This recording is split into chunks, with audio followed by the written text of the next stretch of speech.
indirect sources. So you use Ajax, you use get and post, and you have stuff coming onto your HTML, and then you reuse that. That's an indirect source, right? You're going to see examples where we encode, but we still have a cross scripting. And you're going to see examples where I don't have examples for that, but you can achieve the same with HTML5 APIs, local storage, and all that. Okay, so potentially something which is not going to be causing XSS in real world case, but using indirect sources you can cause that. All right. Okay, so taint things are like inner HTML, document.write, where eventually you modify the DOM, and if you put your input in that, if you're not filtering it, if you're giving it more capability, it's going to cause process scripting. More variations are eval function. Eval is very powerful. So this is a research I was just doing, just a bit of off topic, but I think very important point. I was just doing a research like a few days ago on Node.js, which is server-side JavaScripting. So now you can do a server-side process scripting, okay, with eval, because it lets you execute things in the JS context. So eval can cause the same issue here, okay, and same with location not replace. You can essentially do a URL redirection. And how do you solve it? This is called DOM construction. What I'm doing with YUI. So essentially, I set the source as text, okay? So that it will be the stuff that we just saw would be seen as text and not as HTML. So you don't have a process scripting issue there. We're going to see an example of that as well. All right. So let's look at another case here. So unlike traditional type 1 and type 2 XSS, type 3, type 1 and type 2 are your reflected and stored. Type 3 is DOM XSS. You won't see it in view source, all right? Unlike the type 1 and type 2. So it makes it difficult to catch it as well.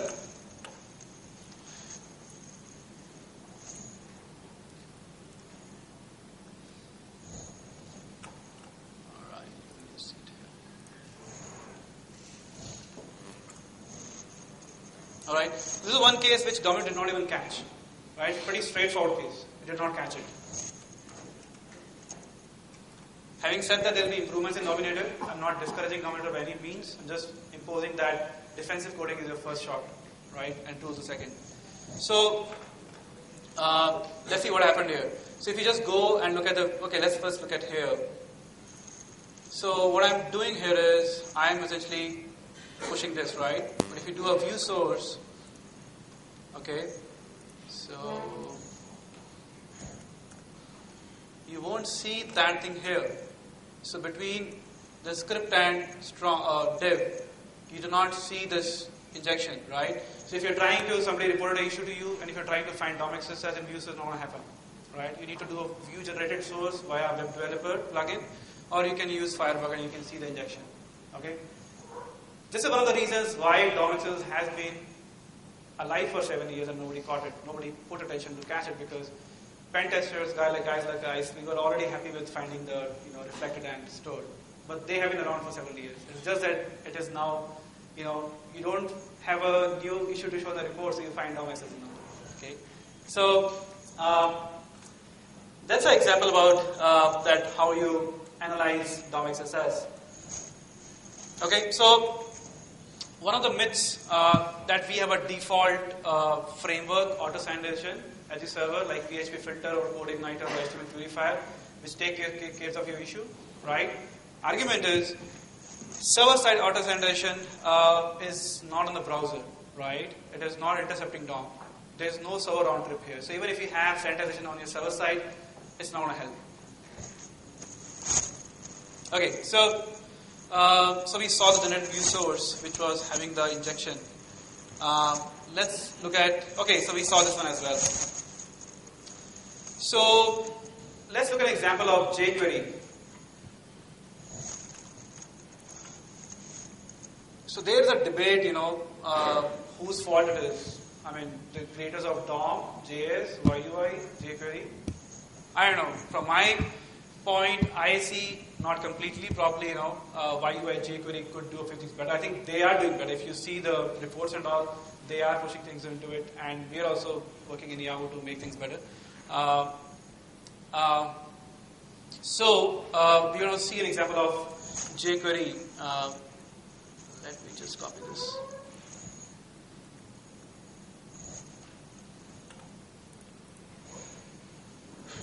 Right.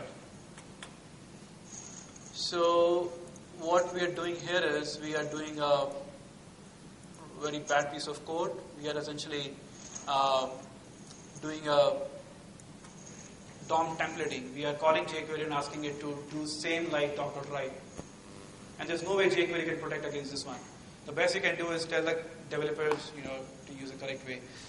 Now, a silly thing that happens with frameworks is, and happened to me as well, when I was doing my stuff around DOM XSS, I knew, okay, if I'm going to be taking a malicious input and putting onto my browser, I'm going to be using an inner text and not in an HTML. But I did not know that jQuery by default does that in HTML context. It is using inner HTML or doc.write within its own API. So there's no way of knowing it directly. So I think frameworks, that's where I say completely. So it is the responsibility of frameworks to tell what they're using. So they need to make it difficult to do the wrong thing and easy to do the right thing.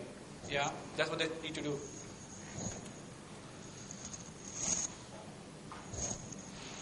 Okay, so this is called DOM templating.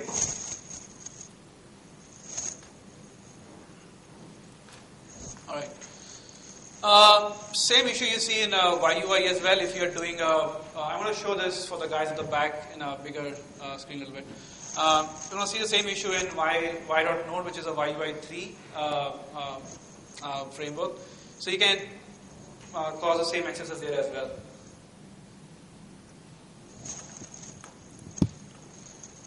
So yeah, I repeat this again.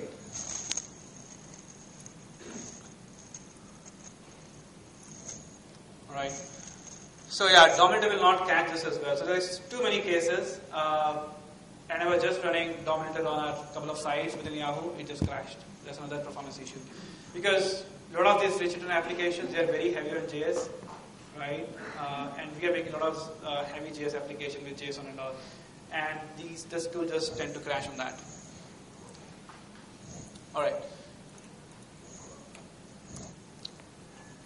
Okay. So, right, it does not catch it. And then you have, if you look at the code, what we're doing is, we are calling YUI's Y.Node, and where is it? Yeah, here it is. And we're creating a image node, right? So if you are going to be taking user input directly into such a function of YUI, you're going to have a security issue there as well. Alright. So, moving on. Okay, so a lot of people say, okay, when you have a process scripting, do filtering. I say, do code capability, do defensive coding. What that means is, does your user input need to be HTML in the first place? Okay. If not, you don't need filtering. You just use something like, so I've used a safe scenario here in YUI where you can set an attribute as text. You can do the same in JS APIs as well. I'm not a jQuery expert, but I'm pretty sure even they will have functionality where you can do the same thing. Okay, so let's try this one. Okay, and this is called DOM construction, by the way.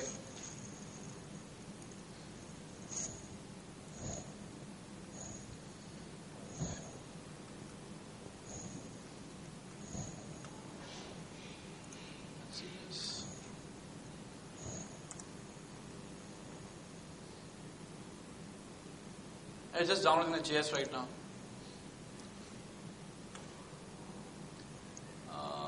What was that? Okay, yeah. So, yeah, it just comes with text. So, DOM has the capability of taking care of these attacks if you code defensively, if you know your enemies, right?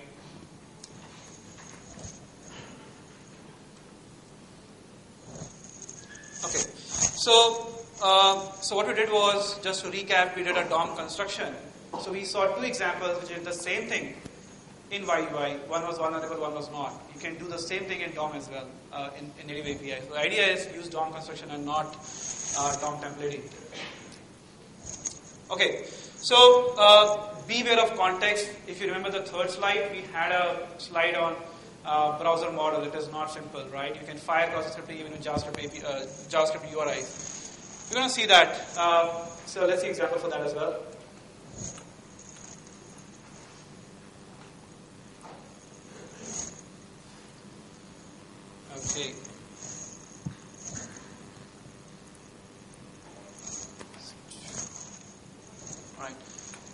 So what I'm going to be doing is, so see, dominant does not catch it right now. When I change it, it will catch it. Just not the point actually. So what is happening is, if you just look at the code, it has been injected with JS alert, right? And if you click on this, just look at the bottom left corner on the browser status bar, you see a JavaScript alert. If you click, you have a JS issue here as well. Okay. So yeah, so even if you're stripping out the tags and all, double quotes, single quotes, you can still do a process scripting, right? So it is not so easy. I wish we had a silver bullet, but we do not have it.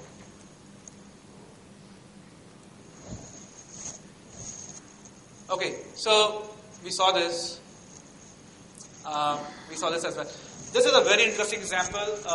You're going to see a lot of cases in the future. So if you guys are doing pen testing, and if you guys are doing writing secure code, just watch this carefully, because here you're going to be doing encoding the server side, but we still have a process scripting, right? And I don't have an easy answer for it, other than mentioning know all these cases and don't use them, okay, which is not a good answer actually. All right, so myth number 2, I encoded server side. Now there's a function, you call it security vulnerability, you call it exception, you call it anything. It's a reality that when DOM and HTML are mixed, they tend to explode. You know, they go boom when you mix them together. What that means is there is a auto decoding happens, which is called switching of context when you go from HTML to DOM and DOM to HTML. Okay, it's called auto decoding. It is a browser feature. Okay, this is not a security vulnerability. So you're going to see that. So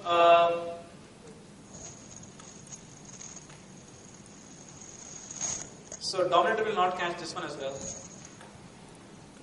I would have loved to show actually AppScan demo as well with JSA. I'm pretty sure they will miss out on many of these things as well. That's why tooling is not a solution.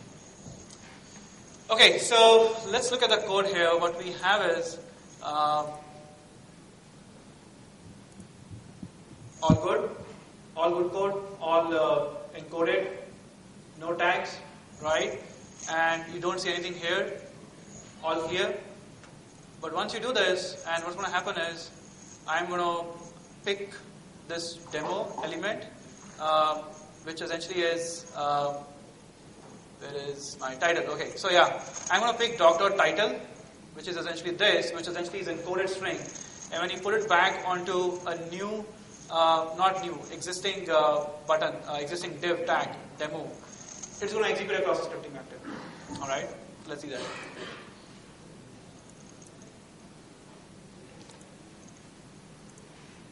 Yeah? Okay, so this is called browser auto decoding. Now this thing happens even if you are not in DOM. Right now we were in DOM, but even if you are not in DOM, if you are using on handlers, which is a very, very common piece of thing. Earlier, people used to use it only for UI interactions and for fancy items. But now people are using it for writing real code, business logic. Okay, that's why I'm saying if you go back, just watch it for this thing. You're going to have many more issues coming up in the future. Alright, so I think that was my last demo.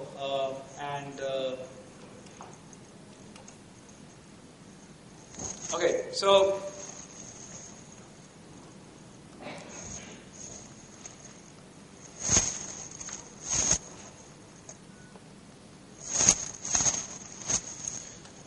just give me a second, my slide is not coming here.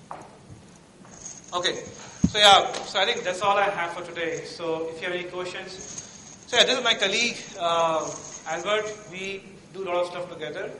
He's my colleague at Yahoo. Sits out of Hong Kong. So yeah, you can reach out to me on this email ID, Twitter account, just in case you want to know more about it. Any questions that you have at this point in time? Yeah, please. Sorry, what's that? What is the risk rating? Okay, so that's a very nice question actually. Now, finding a DOM XSS is not easy first of all. Second, exploiting is not easy as well.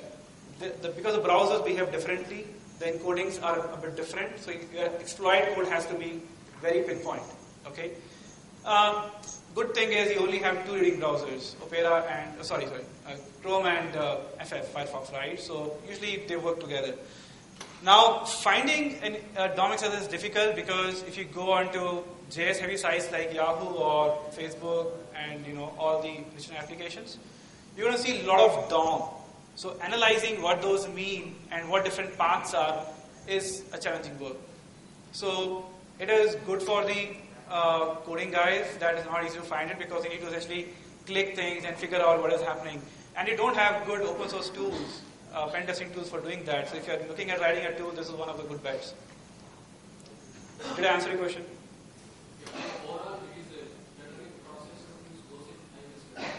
This is a high risk. Yeah, I mean, I gave a talk 2 weeks ago in OSI, which was a developer conference, and I have my slides on student account. You can just go and see that I showed a demo of simple demo of doing a defacement, stealing username passwords, login overlay, cookie stealing, and there's a demo I did not show, which was for installing malware.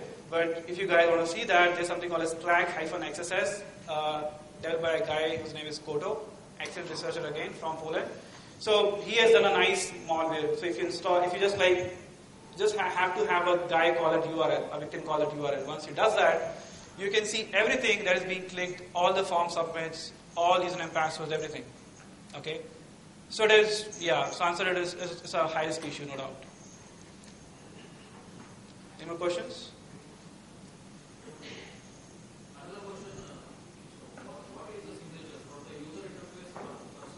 Right. For example, in the reflected XSS. Yeah, sorry. I'll have some other guy. Yeah. For reflected XSS, we can check that the data is reflecting back in the response. Right? Yeah. For stored XSS, we may go for file. Yeah. It is stored. Yeah. And for DOM XSS, not seeing the JavaScript or jQuery side. Right. From the functionality perspective itself, not by seeing the form, is there any way that we can? So you need to look at the view generated source, but the fact of the matter is, usually HTTP responses are much lighter. It is just the code and JS is at the abstraction. But now you need to work with the JS as well. So it is not easy. So there are two things: how does a developer solve it, and how does a pen tester sees it? Okay. So let me just pull that slide which I wanted to show you guys. The slide.